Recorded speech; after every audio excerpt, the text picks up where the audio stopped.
వల్లి ఇంటికి వెళ్ళి భాగ్యం మాటలు విని వల్లి కుటుంబం గురించి నిజం తెలుసుకున్న రామరాజు మరిదంతా ఎలా జరగబోతుంది, నిజం తెలుసుకున్న రామరాజు ఏం చేయబోతున్నాడో వీడియోలో అయితే తెలుసుకుందాం.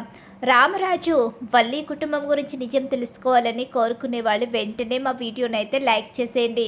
ఇక్కడ చూస్తే భాగ్యం అయితే ఎలాగైనా సరే నిన్ను ఆ ఇంటికి నేను పంపిస్తాను అమ్మడు అని చెప్పేసి అంటూ ఉంటుంది.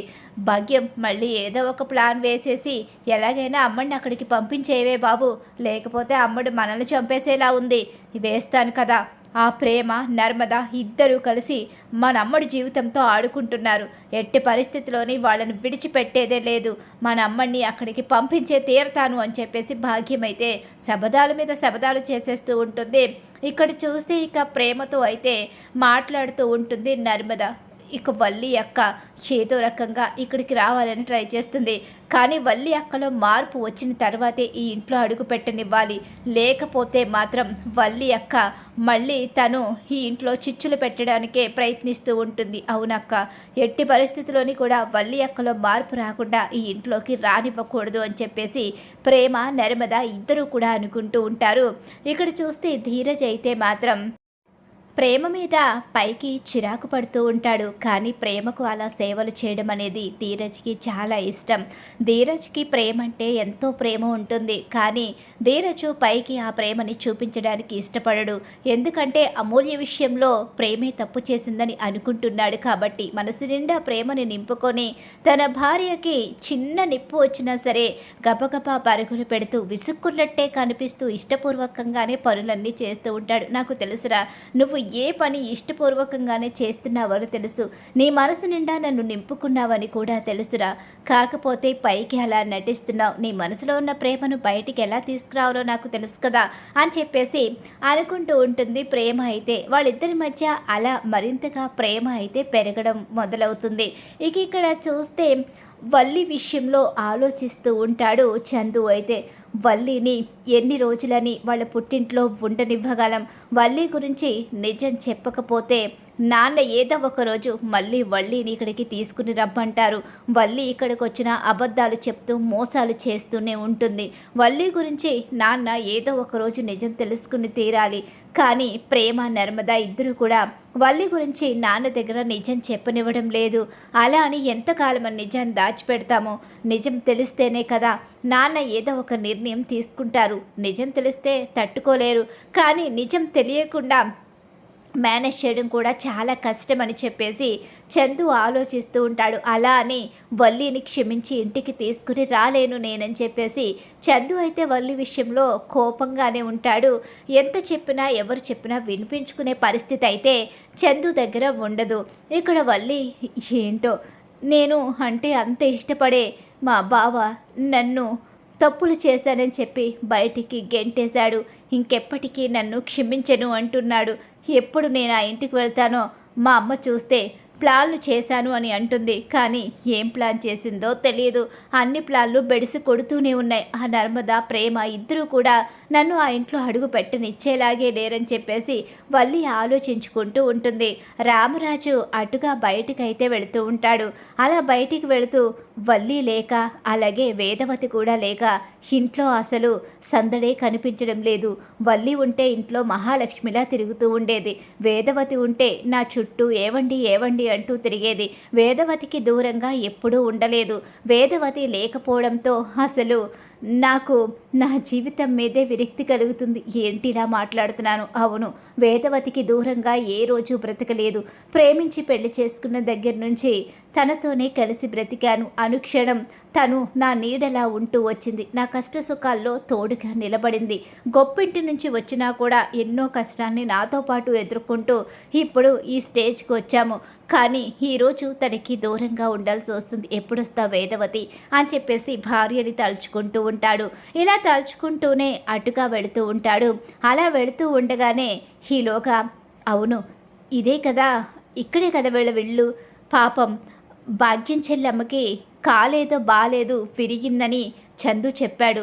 వల్లి కూడా ఇక్కడే ఉంది కదా, ఒక్కసారి భాగ్యం చెల్లమ్మని పలకరించినట్టు ఉంటుంది, వల్లిని చూసినట్టు ఉంటుంది.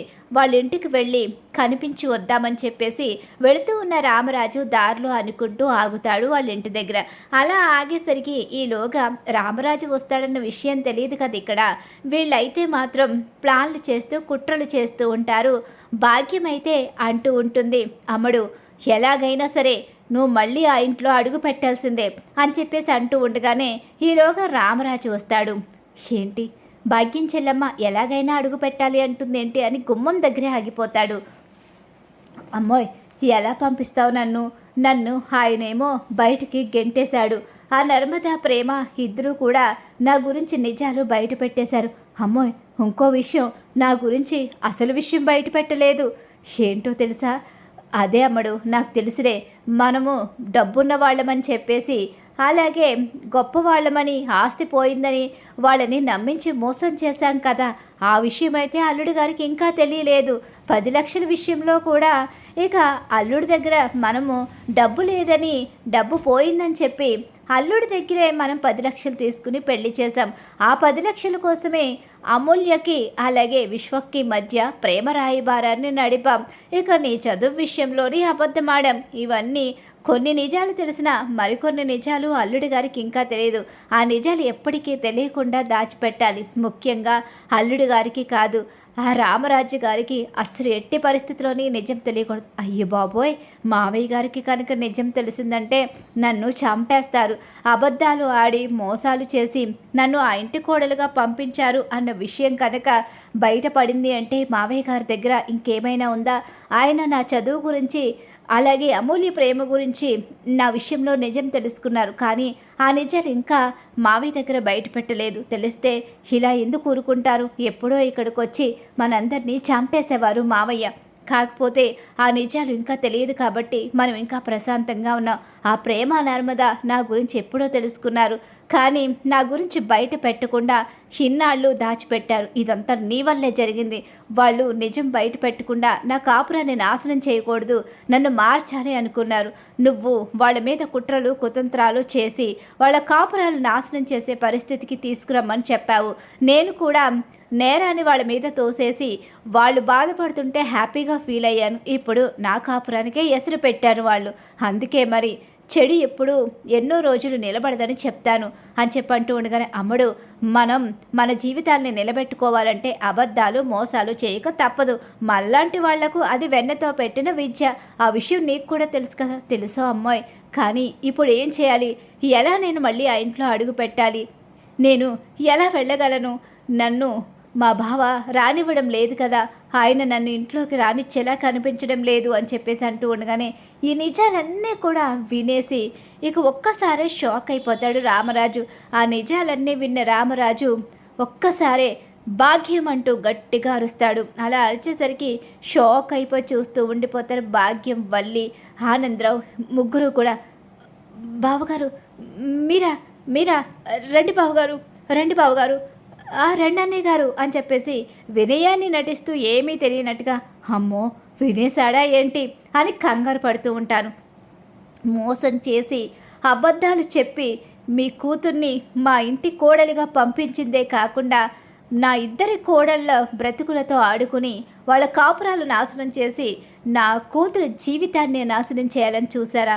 మీరు ఇలాంటి వాళ్ళని తెలియక తనని ఇంటి మహాలక్ష్మి అంటూ వాళ్ళ ముందే తన గురించి గొప్పలు చెప్తూ ఉంటే వాళ్ళలో వాళ్ళు బాధపడ్డారే కానీ ఏ రోజు వల్లి ఇలాంటిదని ఒక్కసారి కూడా వాళ్ళు నోరు విప్పి చెప్పలేదు. నా దగ్గర మీ గురించి నిజం బయట పెట్టలేదు. అంత మంచి వాళ్ళైనా వాళ్ళిద్దరినీ వాళ్ళ భవిష్యత్తులతో ఆడుకుని వాళ్లను నా ముందు తక్కువ చేసి చూపించి మీరు మాత్రం గొప్ప వాళ్ళలా చేసిన అబద్ధాలని నిజాలుగా నమ్మిస్తూ మోసం చేస్తారా? నా కొడుకుని ఇంతగా మోసం చేసి మీరు ఇంత ప్రశాంతంగా ఇక్కడ నిలబడి మాట్లాడుకుంటున్నారు. ఇంతగా నన్ను మోసం చేస్తారా? బావగారు అమ్మాయి పెళ్లి కోసం ఇలా చేశాం. అమ్మాయి పెళ్లి కోసం ఈ రామరాజునే మోసం చేసి రామరాజు పెద్ద కొడుకు జీవితంతో ఆడుకున్నారు. అసలు మిమ్మల్ని వదిలిపెట్టే ప్రసక్తి లేదు. అది కాదు బావగారు, మమ్మల్ని క్షమించండి. అవును అన్నయ్య గారు క్షమించండి. మావయ్య క్షమించండి మావయ్య అని చెప్పేసి ముగ్గురు అడుగుతూ ఉంటారు. ఒక్కసారే ఇక ఆనందరావు పీక పట్టుకుని పైకి లేపి చంపేస్తాను. అబద్ధాలు చెప్పిందే కాకుండా క్షమాపణ అడుగుతారా? మిమ్మల్ని క్షమించే ప్రసక్తే లేదు. జీవితంలో వల్లిని నా ఇంట్లో అడుగు పెట్టనివ్వను. ఇక నుంచి నా పెద్ద కొడుకు జీవితంలో వల్లి లేదు, ఇంకెప్పుడు నా కంటికి కనిపించడానికి లేదు అంటూ ఇక దిమ్మ తిరిగే షాక్ ఇస్తాడు రామరాజు. అయితే మరి ఖచ్చితంగా రాబోయే కథలు ఇలా అయితే జరిగిపోతుంది. ఇలా జరగాలి, భాగ్యం కుటుంబం నిజస్వరూపం రామరాజు తెలుసుకోవాలని చెప్పి ఎవరైతే కోరుకుంటున్నారో వాళ్ళు మా వీడియోని తప్పకుండా లైక్ చేయండి. మీరు ఇచ్చే ఒక్క లైక్ సపోర్ట్ అండ్ ఎంకరేజ్మెంట్గా ఉంటుంది.